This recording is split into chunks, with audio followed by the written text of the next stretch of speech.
If they're wise, they'll say, I'm so sorry, I didn't know that, thank you for bringing it to my attention. If they're foolish, they'll say, you just need to get over it, you need to move on, you need to put up with it, and then you got to have a little bit of consequence. No, we really want to get together, we want to see you for the holidays, but there are some things that happen almost every year, and we don't want them to happen this year. There's some things that are said or done, and it's just not going to be okay.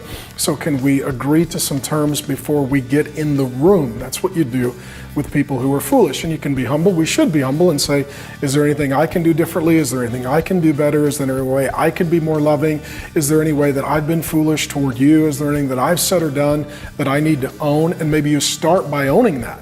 Say, here's the things that I'm convicted of and I want to do better this year.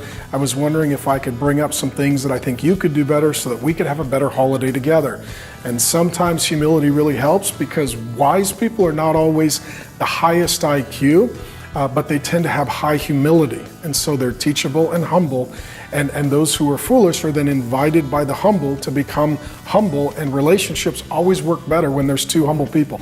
I've never seen a massive relational head-on collision from the humble and the humble. I've seen it from the proud and the proud. I've seen a steamroller situation with the proud over the humble, and when two people are humble, the relationship tends to go well. So wise people will start with humility, confessing their own faults, flaws, and failures, being generous and private and gracious with the other, and inviting them to make some course corrections for the sake of the relationship. And some of you may have a few people in your family. You say, probably need to talk about that before we get into it. And let me say this as a little insight too. If you're married, you talk to your side of the family, they talk to their side of the family. If you engage and get involved and are in sort of a grenade launching competition with their side of the family, that'll put them in a weird place and triangulate, and as much as possible, you deal with your side, they deal with their side, with the in-laws and the outlaws and whoever else there may be. But occasionally, and if you've got a category of a lot of evil people in your life, either you're a real bad picker for relationships, or maybe you're hurt a lot and your hurt has caused you to put everybody in the evil bucket. But I would say, guys in the Bible, like Jesus' disciple John was wise. He loved Jesus, he was faithful, he was steadfast, he was teachable. Peter had a season there where he was foolish and denied Christ and abandoned and messed up, but he did get humble and he did repent, and so Peter moved from foolish to wise. One of the disciples that was just flat out evil was Judas Iscariot, just evil.